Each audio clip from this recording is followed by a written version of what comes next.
également exprimer sa francophonie, l'attachement à la musique, à cette jeunesse, à l'occasion de ces Jeux.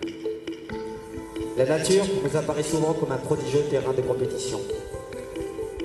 Darwin nous parlait même de lutte pour la vie. On sait qu'aujourd'hui, cette compétition vise l'harmonie, l'épanouissement et la durée. D'une certaine manière, les Jeux de la francophonie s'apparentent à cette merveilleuse alchimie. Eux aussi font de la compétition le ciment de l'union. Il y a, de toute évidence, un lien de solidarité, de compassion entre nous et le monde vivant qui nous entoure.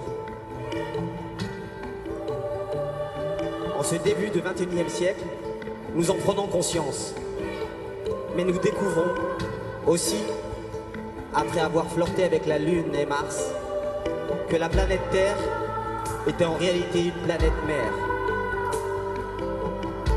Les océans recouvrent 71% de la Terre, tandis que 2,6 milliards d'êtres humains en dépendent.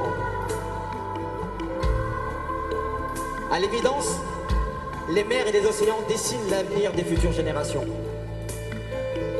Et cet avenir, nous avons le devoir de le construire dans un esprit de partage et de respect. Alors, si l'homme ne saura jamais courir comme le guépard à 110 km/h, plonger comme le cachalot à plus de 1000 mètres de profondeur, s'élancer comme le guépard à 300 km/h, sauter comme le puma à 7 mètres de haut, si l'homme ne peut rivaliser, il pourra toujours en revanche réaliser l'exploit nécessaire de faire de notre planète un écrin durable. La France, que l'on devrait surnommer Archipel France, tant ses territoires sont merveilleusement dispersés dans les océans. La France donc, et les pays francophones, ont désormais l'extraordinaire privilège de s'investir dans la construction de ce beau projet.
Avec un autre tableau, toujours tout près de la promenade des Anglais à Nice, avec ce feu d'artifice qui salue l'ouverture des Jeux de la francophonie.